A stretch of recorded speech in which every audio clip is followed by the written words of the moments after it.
The GOP's newest rising star is someone you might not think. Is it Josh Hawley or Madison Cawthorn? Is it somebody like Marjorie Taylor Greene and Lauren Boebert? No. It's Kyrsten Sinema. Because of course. Now, the Democrat from Arizona, who recently joined in with Republicans as well as Joe Manchin in order to block Joe Biden's social spending bill, as well as a voting rights bill, and changes to the filibuster to make sure that nothing else happens, that Biden's presidency is essentially over. This, of course, has made her incredibly popular with conservative voters. In fact, we have two Republicans kind of gushing over her a little bit. Let's take a look.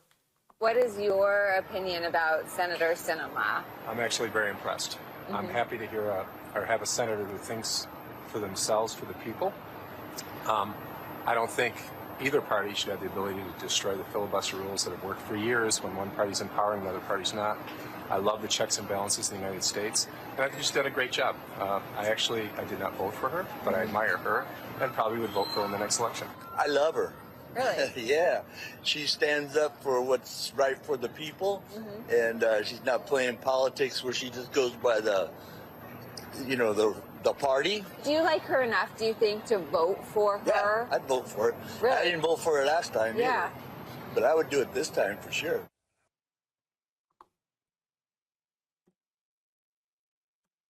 The amount of propaganda that these people have swallowed is astounding. Astounding. Again, and I'm not surprised. These are Republican voters. Again, they all were like, "Oh yeah, of course, I didn't vote for Sinema, but I will next time. She's great. Oh, I love her." But so let me get to the details. Let me break down some untruths that I hear. So now, look. The filibuster. It's a cherished institution. No, it's not. It's not even in the Constitution, honestly. What this is that it's a relic of slavery. And aside from that, it's actually nothing more than a procedural tactic used to basically delay, hinder, block anything. A proposed bill. And they use, and this is according to the definition of the filibuster, through prolonged, irrelevant, and procrastinating speeches on the floor of the House, Senate, or other legislative body. So this guy's like, oh, the filibuster. Yes, it has worked for years. Well, I mean, it has worked to block any progress in the United States. Of course. And by the way, what they are doing is not even an actual filibuster. Again, you're supposed to have prolonged, irrelevant, and procrastinating speeches. They're not even doing that. They're not even doing that. Because at some point, that is supposed to end in a vote. But it never does. It never does when Republicans obstruct. Gee, I wonder why. Could it be that they don't want to be on the record for blocking popular policies from being implemented? Yeah, it could be. Now, here's the thing. Polls for left-leaning organizations have showed that anywhere from 56 to 65% of likely Arizona voters supported Biden's legislation, specifically the $3.5 trillion version of the legislation, whose components generally poll well with voters across the country, both Republican and Democratic voters, as well as, of course, independent voters. In fact, among Democrats, those components poll about 95% popularity. More than half of all independent voters in the state also said that they support it as well. But of course, Sinema's blocking that.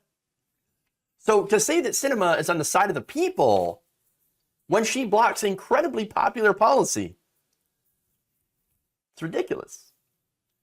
No, she is actively on the side of the corporate donors. And the corporate donors, by the way, have rewarded her very handsomely. In fact, the Chamber of Commerce, just in the first quarter of 2021, gave $17,000 to Manchin, Sinema, and the 9 other members of the House who went after and tried to stop the $3.5 trillion Build Back Better Biden agenda. Because of course they did. And again, that's in these donations, direct result of obstruction. So again, hey, we're going to give you money, you're going to be a bitch, and you're going to block everything that we don't like. We don't like human infrastructure. We don't like social spending. We love the bipartisan infrastructure bill. That's why we got it passed. We love that. Because you know why? It gave most of the money to us. And that's it. All that money, or the gigantic lion's share of that money, went to these companies in contracts. But when it comes to childcare, tax credits, the expansion of Medicare, well, of course these companies, they don't like that at all. They don't like that at all. They spit on it. Get that out of here. Get out of my face. Hey, Manchin and Sinema, we give you the money. Go and kill the bill. And they said, oh, yes, sir, we will do, sir. Thank you, sir. That's how it works.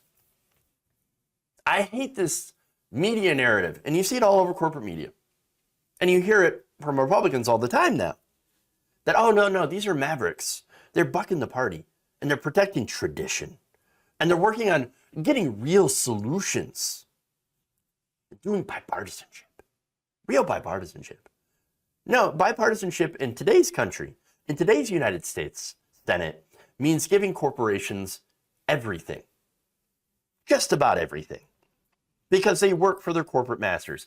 But you have the media, as I said, the goddamn corporate media that is spreading bullshit to the people and getting them, and you saw this, to actively cheer when Republicans stop anything that might actually improve the material conditions in your life.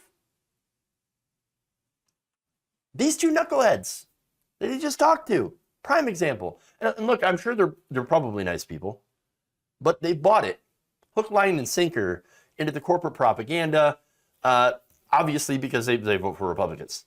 Okay, but you know what's funny is that here's Kyrsten Sinema. She's a great example of what old grifters do. See, she started as, oh, look at me, I'm different. Girl power, girl boss, I'm Green Party, I'm progressive. And as soon as she gets elected, what does she do? She goes to the right. As soon as she gets into power and gets all the money, all the donations from corporations, and then decides she's going to build herself a brand, not among her voters, but among Republicans, who will now be her new voters. Well, I guess she's going to need it now. She's in trouble with Democrats in the state of Arizona. In fact, the Civics tracking poll found that Sinema has a favorability rating among Democrats of just 8%. Sad. And by the way, as a result, the Arizona Democratic Party issued a censure. Yikes. Look, let's be honest. I don't know. I don't think she's gonna last as a Democrat until 2024, her next election.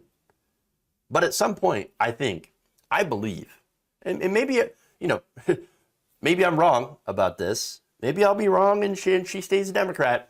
But I think at some point, I just have this feeling that she's going to go Dave Rubin. Why I left the left. And I think at that point, nobody at all will be surprised. Nobody.